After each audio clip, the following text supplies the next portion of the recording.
Welcome to Mental Health Breakthroughs for Young Adults and Families. I'm your host, Carey Conley. This podcast is dedicated to helping young adults navigate through the challenges and learning curves that they're experiencing in every area of life. My personal episodes will be dedicated to helping you with getting clarity, direction, moving through adversity, and living with purpose and hope. I will also be bringing you amazing guests to discuss topics such as finances, career choices, relationships, grief, addiction, positive mindset, mental health, and more. I am on a mission to help you live a life that you love and have the confidence to go after your dreams. Hey, everybody. Thanks for listening to this episode of Mental Health Breakthroughs for Young Adults and their Families. I get the honor to bring to you some guest experts who have been really important in my life. And I am very honored as well that they are now a part of my Vision is Victory Academy, which we lovingly call Viva. And they are loading masterclasses into Viva in their area of expertise. And my guest today has not only been a coach of mine in the past, but is a dear, dear friend. And he is truly the expert in helping people change the negative narratives that they have going on. Getting rid of your trash, taking out your trash, which I just think is brilliant. And he helped me several years ago move through, a lot of the trash that had built up in me through the trauma of losing my husband and my son. So I'm just so grateful for you in my life, Brian, and for doing this masterclass for Viva, because I think we all know that a lot of the negative narratives is a big problem around our mental health. Yeah, it totally is. And I mean, unfortunately, a lot of us are even unconscious to what those are, right? And how they show up in our worlds. And so it's difficult to do anything about things when we don't really even know that they're there or that they're impacting our lives. But, you're very near and dear to me, my friend. I'm grateful to have had the chance not only to get to know you so well over these years in our friendship, but to have been a guide with you for a period of time through your journey. And I just am so inspired by the work that you're doing to ensure that the next generation and other families don't have to deal with or go through some of the same things that you did, right? That can be so traumatizing and so many elements of grief and loss and things that just happen in life. And so I'm always honored to be alongside you, and I'm grateful for the work you're doing because we need it in the world right now. Well, I couldn't do it without the support of you and all the other experts who have, when I said the word, I want to build this young adult academy, will you help me? I mean, everybody is like 2 thumbs up. Let's do this, whatever you need. And I wouldn't be doing it if I didn't have all that support, because it's truly taking a team to get Viva up and launched and, built. I'm honored. So thank you. And you're right. A lot of us don't. I think the biggest part of the work that you and I did together was you making me aware of how much really deep negative narrative was going on that had been there really my whole life, and only compounded after going through the loss of my husband and my son to suicide. So it was not, I wouldn't say it was fun work, but it was. Yeah, it's not fun work. Somebody said, did you enjoy this work? I went to a really deep dive workshop over the weekend. I'll tell you about when we get together. And somebody said to me, did you enjoy that? And I said, well, I don't know that I would use that word, but we have to do those things to make the breakthroughs. That's the only way we get through it. So I want to know, Brian, just a little bit of your backstory. What inspired you to go into this kind of work? Yeah, well, I didn't wake up one day and just I didn't grow up being like, oh, I'm going to go help people with their internal game and help them step into who they are. And it just wasn't that. But, at the high level, and obviously if people want a longer form version, they can go find me on your other podcast or Google the name and you'll kind of get the longer story. But it started really with the things that happened to me early in my life. When I was 7, I was run over by a truck and my left arm was torn from my body. And what I didn't realize for a whole lot of years was really the impact that had in my life in so many ways, right? It can seem kind of funny when people are like, you didn't realize the impact that had in your life? Well, no, I didn't, because I was just living it. Right. Yeah. And I had all these moments that would cause me to stop and pause, and I was misunderstood, and I was often labeled by other people based on what they thought I was or wasn't going to be able to do. And I leaned really deeply into this idea of oh man, I'm going to go prove to the world what I can do. And it worked really, really well until it didn't. And then I found myself isolated, disconnected, and alone. And, I fortunately had some success in business in a completely different industry than I was in today. But it was even down that path that I started to realize, look, at age 27, I had all the whats I ever thought I wanted. What house, what car, what amount of money. And I had a business that was $10 million and growing at the time that I thought was everything I ever wanted. But my bank account was full, but I found myself empty, and all the what's in my world cost me really who I was. And so for the last 12 to 13 years, I've been doing a lot of this work myself. And it wasn't long after that I started doing this as kind of a side passion. And it's now been just over 4 years since I've been doing this full time with my sole focus. And it's absolutely clear to me today, right? Because I had shame that bubbled up in my life. I had anger that bubbled up in my life, all because of the things from my past that I weren't aware were still impacting me. We're still creating patterns in moments that were causing me to react to things that had nothing to do with what was right in front of me. And it almost cost me everything and everyone I ever cared about in this world. Yeah. And so that's the work I'm doing, is I want to make sure that nobody else has to suffer in the same ways that I did. Yeah. It's so interesting because it is a journey, and same as you, Brian, I stepped into doing what everybody else told me would be the path. I grew up, I don't know if you know this about me. I grew up wanting to be a singer and an actress. I told my parents, I don't want to go to college. I want to go to Malibu and go to Pepperdine and become a star. And they said, that's super cute. You're going to college and you're getting a business degree. And so, that's what I did. And for the longest time was very happy, very successful, had a great family life. But there comes a point where, like you said, got to the top and looked around and went, why am I not feeling fulfilled with this? And I think this is a really big problem. Not only with adults around my age and your age, which are way younger than me, but with the young adults that we're starting to serve. So many of them, Brian, early on, much earlier on in their lives right now are saying they just don't feel like that path that they're being told to go on is right for them, and they don't know what to do about it. Right. So it's encouraging that they are looking at themselves sooner than later. And I would love for you to kind of share. So your masterclass inside Viva, transforming your waste into wealth. I'm certain that there are some tips in there, some guides that you take people through. You want to share a little bit of that? Yeah. So I think the very first thing just to kind of understand is that what we've developed is what we call the waste to wealth methodology. It's 5 pillars that are guaranteed for any individual or organization to identify and remove the waste they may not even know exists within, right? Or transform it otherwise. We're not going to go through all the pillars today. There's going to be components of it in the masterclass. But, what I will say is there's some very specific elements within our pillars and kind of the concepts of it that I think are relevant for people. Okay. The very first that I want everyone to understand and hear is that the trash from your past is not your fault. It just becomes your responsibility once you become aware of it or you start burying others in yours.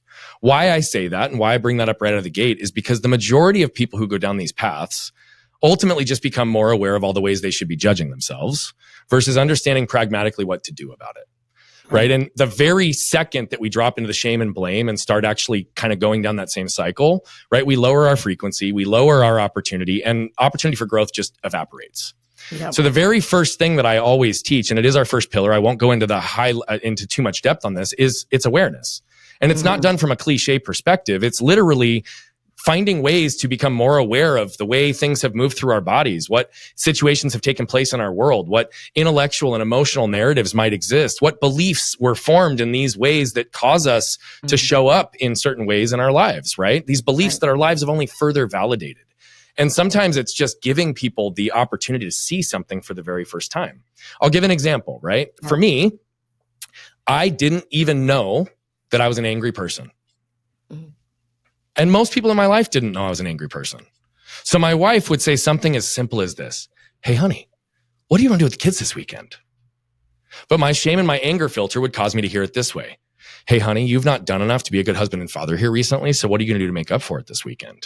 To which I'd feel everything move through my body. I'd elevate and puff. My chest would start bumping and racing. And I'd rattle off the 10 things I've done in the last few days to show her I'm a good husband and father. That wasn't even what she was asking. Right.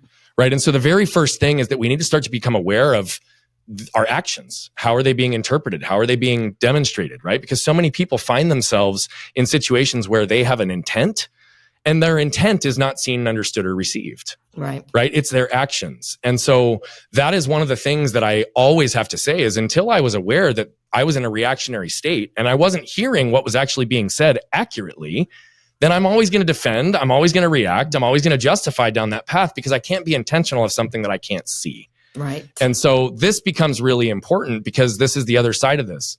The world will never judge you based on your intent. The world will always judge you based on your actions. So if you aren't getting the reception that you want, you feel like you're not being seen and understood, analyze and change your actions. If you're not getting the answers that you want and desire, change your questions.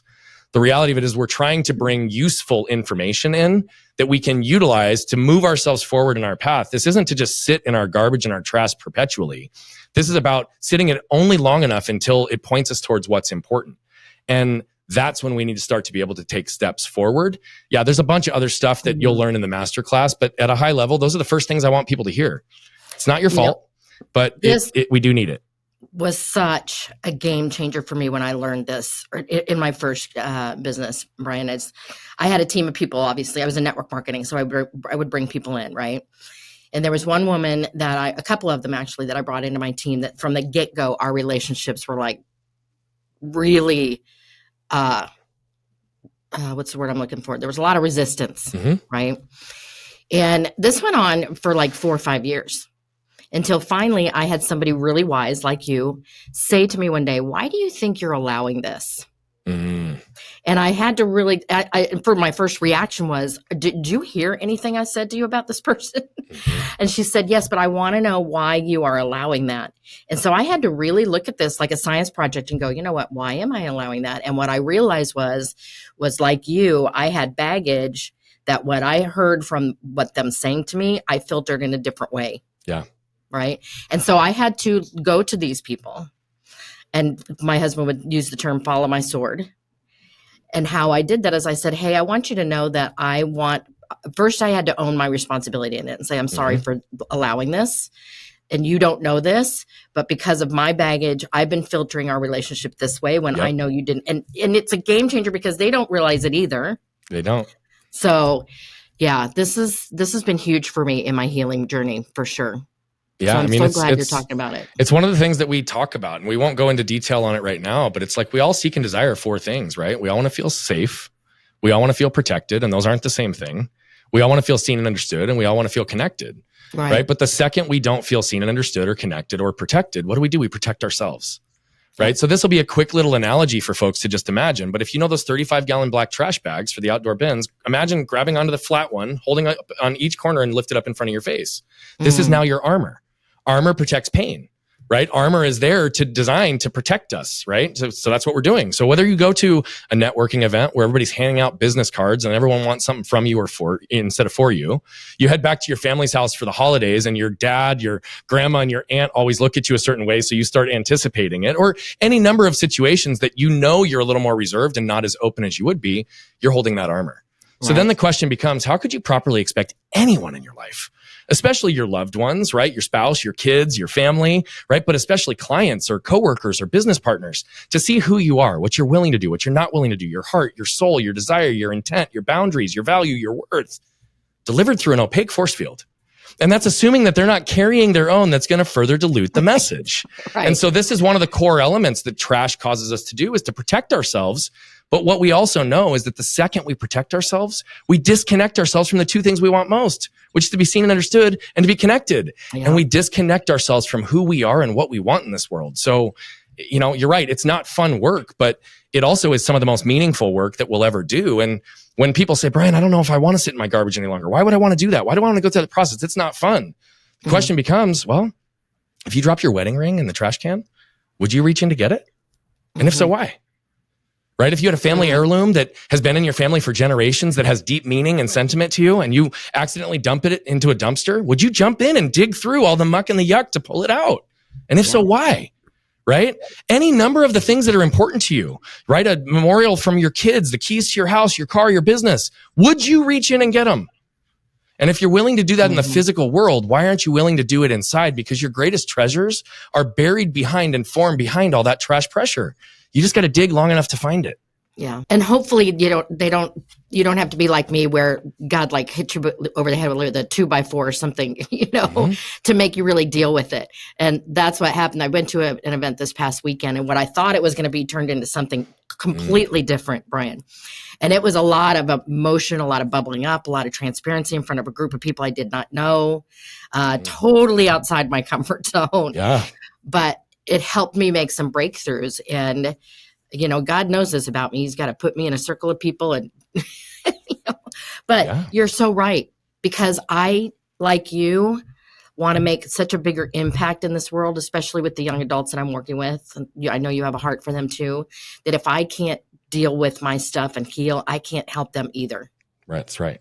That's Right? exactly right. So this is so important because I really feel like, especially in our young adult community, Brian, they feel so isolated and so alone. And a lot of it has to do about how they're feeling about themselves and the negative narratives that are going on and the things that they're becoming aware of, as you're talking about. Well, and I mean, our youth are dealing with things at a level that you and I didn't have to, right? To your point, we are not the exact same age. There's, a good 15, 20 years between us. Yes. But the other truth to that is both of our worlds grew up without an access to the world in our palms, right? There's a book that I've been reading and studying that's called The Anxious Generation. And it literally talks about the pivot point from 2010 beyond, because the whole world is accessible to people in their hands. Right. Like when you and I grew up, we knew our neighborhoods, we knew our cities, we might know our states, right? And so the world that we could compare ourselves to and the information we had access to was much smaller, which also meant we had less noise. But yet we still could be in a room full of people and still be completely alone. Right. But in today's world, it's not even required to be in the room to start doing the comparison, to start seeing the challenges, to feel isolated and alone. In fact, the more time spent on these screens for some of these youth, the less likely they are to actually step fully into who they are, because they live in this world of comparison and toxicity. Right. And so it's also having to do with the volume of information. And our generation right now, though they're starting to, I think, have more courage and more awareness to stand in what they really want for who they are, right? They also have way more noise than any other generation ever has that they have to, really work through, understand, and really understand how that filters into them and their own lives. Yeah, that's a whole other podcast we can do on technology and what that's doing, right? But it is so true. And it's just, I think probably one of the biggest factors of what's going on mentally with them right now. That and the pressure they're feeling from what they're seeing, a lot of pressure. One of the people that I interviewed, he's actually my producer here in the show. He's 22 years old, told me that he already feels like he's behind. Yeah. And I said that to a couple of other young adults, and they said, oh, yeah, 3,000%. I'm like, you are 22 years old and you feel like you're already behind. But think about it. It's because of all of the exposure that's out there. I mean, we've got influencers that are telling people that if they don't make $400,000 a year, that they're a piece of shit. Right. And they're not worthy of being around. Right. Like the concept of being a billionaire is the new standard, when it's like, that's a fraction of our population. Right. But you also see all these influencers that build a whole business and make money just simply based on what they're posting. And how many kids under the age of 18 have already got multiple 6-figure, 7-figure businesses because of the access to technology? So yes, there's opportunity. But again, that comparison game, look, I grew up in Phoenix, right? It was one of those things that though I was in one of the biggest cities in town, my perspective of what money was, how I could earn it, what was actually out there in the world was condensed to the people I interacted with. Right. And so I didn't have the same level of exposure or understanding to compare myself against the world and feel like I'm never enough, like I'm not there fast enough. And yet it's also one of those things that I think was a gift in our era. Again, with opportunity, there's downsides. And I think that's what a lot of our youth are dealing with today is, how could you ever feel like you're good enough, far enough along, where you need to be, when every message out in the world that's toxic and is telling you all the things that are wrong with you, all the things that you should be doing or shouldn't be doing, amplified on a scale that we've never experienced as youth before. Right. It used to be our parents, teachers, coaches, and coaches, right? Like our employers. Now it's the whole world. Yeah. And we've got to filter through and understand what that means to each and every one of us when nobody's teaching it. Right.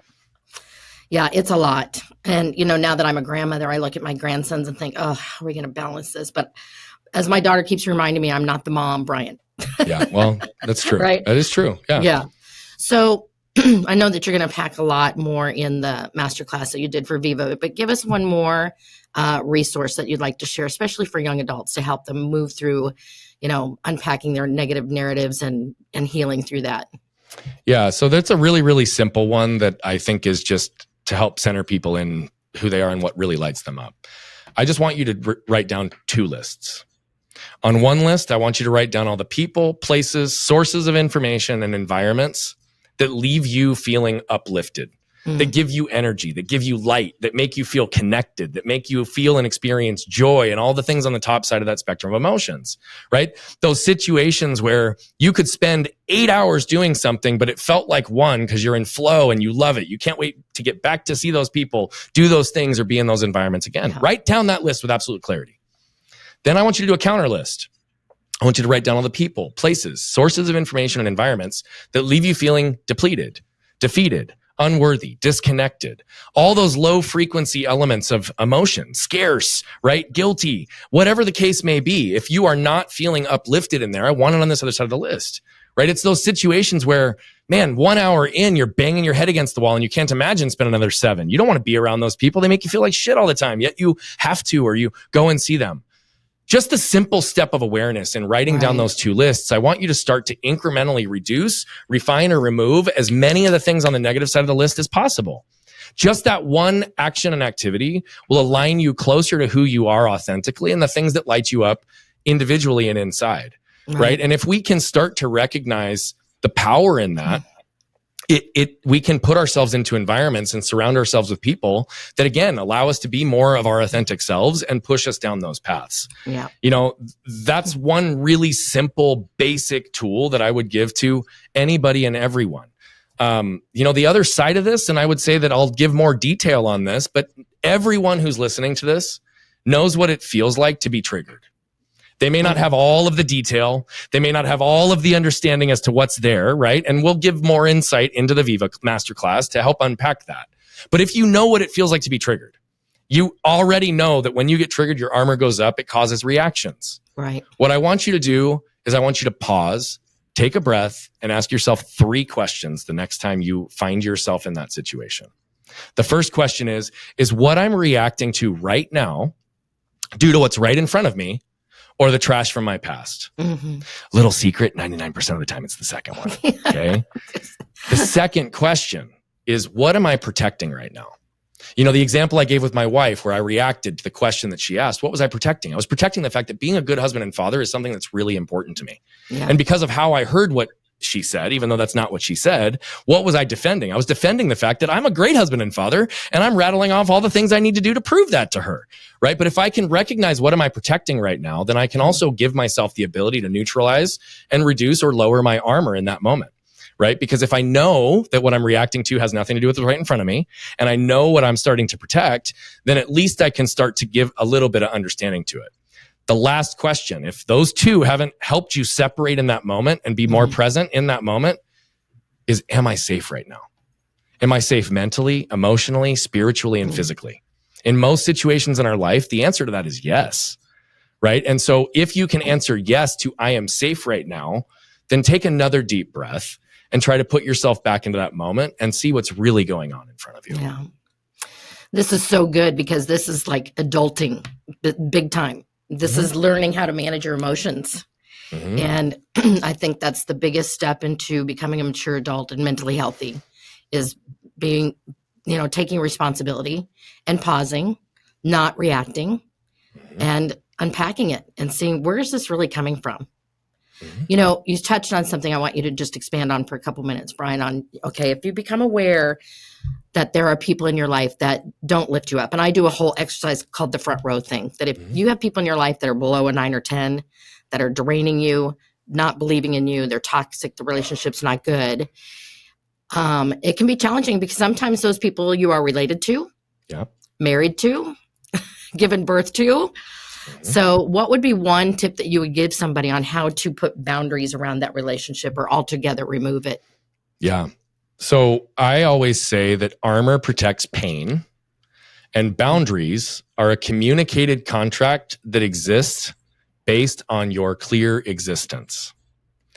I'm going to say that one more time. Boundaries are a communicated contract that exists based on your clear existence. So if you aren't clear on who you are, what you want, what you're willing to put up with, what you're not, your value, your worth, you haven't put in some of the work to know that, it's difficult to set effective boundaries. Sure. Okay. Now, all of that said, the other piece I want you all to understand is, and this is what most people react to, particularly when it's family.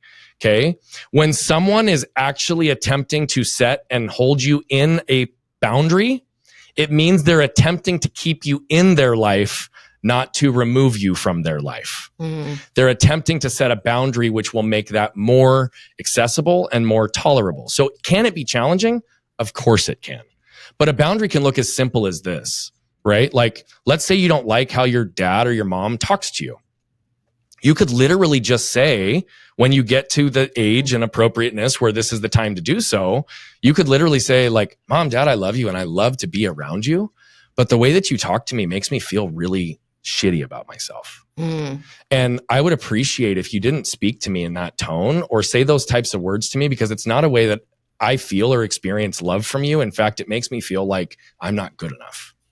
Now, what we're doing is we're taking ownership as well for our own feelings and emotions in it, but it's saying, like, I'm not going to be spoken to that way, right? A boundary can also look like a certain way that I am going to expect others to show up, right? So a boundary for me with a family and anyone who's important in my life, I don't expect perfection ever. What I do expect is that if something is brought to your awareness that you created damage for other people, that you step into ownership and attempt to create repair. And so for me, it's very, very clear, because there have been situations with my dad, right, that were challenging with my kids. My job is not to protect my dad, it's to protect my kids. And so there were situations that I had to hold my dad on a boundary and tell him, look, I know that your desire is to foster a deeper relationship, to have better connection, to have love, light, all these things with your grandkids. These are the actions that you're doing that are taking you further away from that. Right? And here is where my line exists, which is, I will not, as their father, tolerate my kids be spoken to in that way so that they don't have to worry about setting the boundary for themselves. I'm setting it for them. Right. And so the same thing exists with my dad, right? My dad in moments has been like, man, I feel like you want me to change. I feel like you want me to be perfect. And it's like, no, because I know who you are and I love who you are. And I know all the reasons why you are the way that you are. But what I also recognize is I'm not going to accept you creating damage perpetually in my life or in the lives of my kids. And so when I hold you in that space, I'm not asking you to change. I'm just asking you to own the fact that, yep, I did that in that moment. Right. And so this can look 50 different ways, but a boundary is actually an attempt to keep people in your life. And so you do have to be clear. You have to communicate it clearly. And then you have to communicate and hold them in accountability on it. And boundaries can evolve and change too. So that's okay. But it has to be set and it has to be held before any behavior change typically will take place. 2 words: communication and compassion. Yeah, always. Right. We just need a lot more communication and compassion. Because I think the compassion is where the way that you are delivering these words to your dad or whoever, Brian, is that you are willing to communicate and see, show compassion on your dad for who he is and that you still love him. And I think that's awesome. Yeah. And that I'm not even upset or angry about it. Like, it doesn't make me view him any less as a father. Like, right. And he needs to understand that. But there are actions that sometimes people take that are not acceptable. And they don't serve a good purpose. And in fact, they only create further damage. And it's in those moments that most people don't like to be held accountable. But those are the boundaries that will keep you from being emotionally, financially extorted in this world as well. Because if you're worried about, oh, I don't want to say this because my dad may not love me or my dad may not want to be in my life, well, then what are you doing? To your point in what you talked about, why are you allowing this to take place? Right? I deserve better than to be spoken to in a certain way. Now, it's up to me to be able to tell others how I want to be spoken to and what I won't accept from them. This is so cool because it really is what you started with at the top of this podcast, is just becoming aware. We just need to be aware of what we're thinking, how we're filtering it, owning it, not blaming anybody else for it. You said early on too, it's not your fault. It's also not your place to blame somebody for what happened, right? And just leveling up. We just need to be on a whole different level of transparency so we can, keep healing through all the trauma and whatever negative narrative is going on, especially how I love how you're talking a lot to the young adults, Brian. I can't tell you enough how much I appreciate you. Well, thank you, my dear. It's just, we're not often taught, right, to think. We're not often taught to feel. But yet we all experience and do both, right? And so for me, it's a matter of just giving ourselves the ability to get what we actually all want, which is Right. to be seen and understood, to be connected with ourselves and each other, right? We don't want this resistance. We don't want this energy drain. We don't want the division that's taking place in so many situations, right? Yeah. So I'm just trying to bring people back to what we really want, which is to be connected. Right. Well, I said this earlier, you've helped me a ton. I would not be able to do what I'm doing right now without your support, the work that you've helped me work through and continue working through. I mean, every conversation we have is another moving through the healing. So thank you, Brian. I really appreciate this conversation. I appreciate your masterclass. Everyone is called Transforming Your Waste into Wealth. It's inside the Vision is Victory Academy. So you'll want to listen to the end of this episode to learn more about Viva and join us there and learn more from Brian on this topic. And I appreciate you all. Thank you, Brian, for being here today. I appreciate everybody listening to this episode. And I just want to keep reminding you to keep looking up.